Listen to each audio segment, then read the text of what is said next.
Hi, my name is Blaise, and I was an animator and a director for Walt Disney Feature Animation for over 21 years. During that time, I animated a lot of things, but one of the things I love to animate most are animals. Ever since I was a kid, I loved to draw them, and as I became an animator, I just absolutely love to animate them. I love to animate animals because I want to bring their soul to life and bring them to life, creating something that is just a drawing on either a piece of paper or on a computer screen where I work with a stylus. It's just a single drawing. But when you take that single drawing and you compile it with 300 other drawings and you play them back at 24 frames per second, now all of a sudden you've got life. And if you do it in the right way, I mean, you can forget that you're actually looking at drawings and you can be engrossed and be pulled in to seeing something that's alive. And it's almost like, I feel like Dr. Frankenstein, like I'm creating something from nothing. And it really, a day before it only existed in my brain.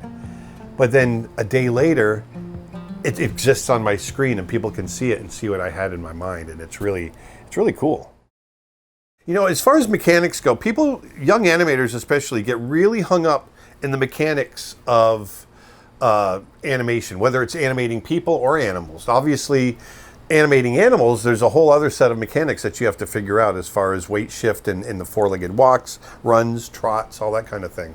But for me, and yes, the mechanics for animation when animating animals is absolutely important. But for me, what's most important is the performance. Let that performance drive the emotion and then let the mechanics follow. And you'll find that once you understand the rules of mechanics, whether it's a four-legged walk, like we had to do in Lion King all the time, or runs or that sort of thing, you'll find that the emotion of the scene, the performance of the scene will drive the mechanics. Never let it be the other way around. You don't want those mechanics to drive the emotion. But if the emotion is there, then that will drive the mechanics. And you'll find, after you've become seasoned enough, that the mechanics become secondary. You don't even think about them because you're trying to get the character to perform and you're doing it within the confines of them having four legs, And so you find that those mechanics just kind of happen as you're performing. Because one of the things that I try to do as an animator is put myself into that character. I animated young Nala from The Lion King, and I became a little girl lion cub for a year and a half animating that movie. And so putting myself into that character and then finding that performance, after a while, I didn't think about how does a little lion cub move. She just did, because that's who I was. And it just becomes secondary. One of the things that I really love about doing animal films, and I think Zootopia was a really great example of this, but also, The Lion King and some of the older classics, is it's drawing that parallel between human life and the animal life. And when you can pull those in, that's where we get more sucked in, I think. And so, for instance, let's jump over to this shot right here. Here I've got these two vultures, and they're eating a carcass. And so it's what you see on the African savannah every day. I've got tons of photos that I've shot of vultures eating at the carcass. But at the same time, I started thinking about it, and it's kind of like being at work, hanging out in the break room, standing at the water cooler, having a conversation with your buddy as you're having a snack. And that's the parallel that I'm trying to draw. And so here, it's just this one guy talking about trying to understand somebody, while at the same time I've added the element of it being vultures eating at a carcass. You never really can understand a person until you consider things from their point of view. I mean, listen, you gotta really climb inside their skin and, walk around in it a little bit. So there you go. So that's, a vulture at a carcass being gross. But at the same time, you can draw the parallel of it being a couple guys standing at the water cooler or at the break room at work. And that's where it becomes real. And you can kind of empathize and you can understand what, the situation that they're in. And that's what's really cool about animal films. They have and I think Disney and Pixar does this really well. They have this great ability to kind of draw those parallels. One great example is from Bug's Life, when they go into the bar and it's basically a garbage heap, but it's a bar, you know, and you meet all the characters in the bar. And so that's what I was trying to do here. You know, one of the things I think that makes a great performance is keeping it simple. This is something that I learned from my mentor, Glenn Keane. And one of the ways that I do that is I'll break a shot down, especially if it has dialogue, I'll break it down to phrases. And every phrase is basically a pose or an idea. And so a lot of times a shot might have 2 or 3 phrases, which means your shot will probably only have 2 or 3 poses, and then you animate within those poses. Let me show you what I mean. Right here, I've got a shot with this rabbit, this little bunny. And she's talking about memories. And as she's talking, she just goes through a couple of different ideas. And so the first part, she says memories. Memories. So there's a pose. Memories. You can see she's thinking about it. And then she brings up the good part of memories. They warm you up from the inside. They warm you up from the inside. And you can see she's striking this pose. There's animation between that first pose and the second pose. But then she says, but they also tear you apart, and she gets depressed. But they also tear you apart. So really, this shot is only 3 poses. And that's how I've kept it simple. But within those 3 poses, connecting those poses together, I've added tissue to string them together, and then I've done little bits of animation within those poses. And that's what keeps it simple. Memories. They warm you up from the inside. But they also tear you apart.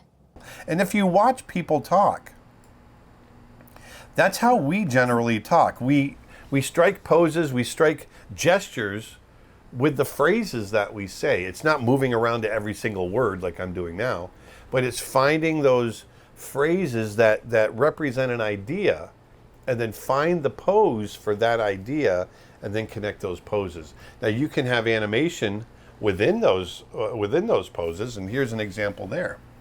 Here I've got some dialogue from a cat. And as he's talking, once again, this is really only about 3 or 4 different poses. But as he's talking, he's shaking his head and he's leaning over. That to me is one pose, it's one attitude, but he's animating within it. And let me show you what I mean here. Well, it does sound plausible enough tonight, but why don't we wait till tomorrow? Let's wait for the common sense of the morning. So you can see within that shot, there are several different phrases, and within those phrases, I found poses. Some of the poses, like where he's saying it's plausible enough to, you know, right there, his head is shaking.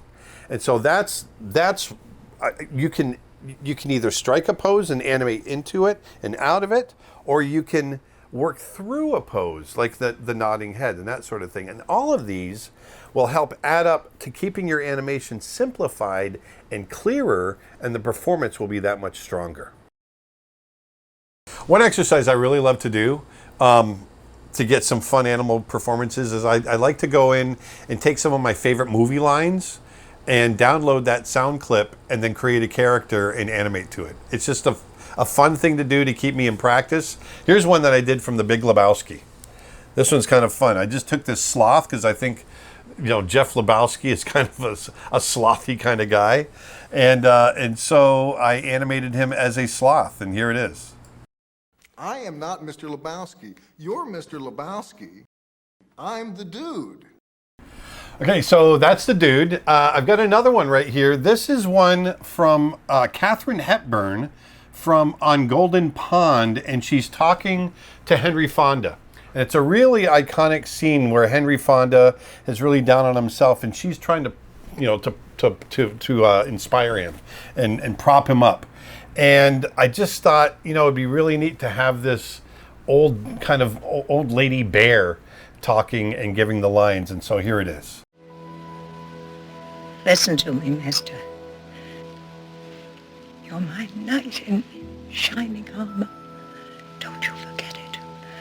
You're going to get back on that horse, and I'm going to be right behind you, holding on tight, and away we're going to Go, go, go. Okay, so that's Katharine Hepburn. It was really fun. I actually used this in my introduction to animation course. I talk about how I constructed the scene and all that. There's one last shot I want to show you, and it's a lot of fun to do. You can record your own voice. And, you know, my son Dustin is a really talented voice actor, and so I thought it would be fun to sit down with him one time, and record him impersonating George Takei, saying, "Oh my." And I just want to do this short little piece of animation that I could use on my website. And so here he is, and then me animating this lion to my son saying, "Oh my." Oh my. Oh my. So that's it. I really enjoyed making this video. And if you are interested in more acting for animation, going over to my website, creatureartteacher.com. I've got a whole bunch of stuff there, not just animation courses. I've got drawing courses. We've got digital drawing courses. We've got traditional courses. But I specifically have an acting for animation course that I think you guys would really enjoy. And it contains all of this stuff that I just talked to you about today, plus a whole lot more. I've got introductions to animation, and we're going to be filling it out even more in the future with even more courses. So I hope you enjoyed this. Go on over to creatureartteacher.com. Check out everything we've got over there. Go on out, put some beauty back into the world, and I will talk to you next time. Thanks.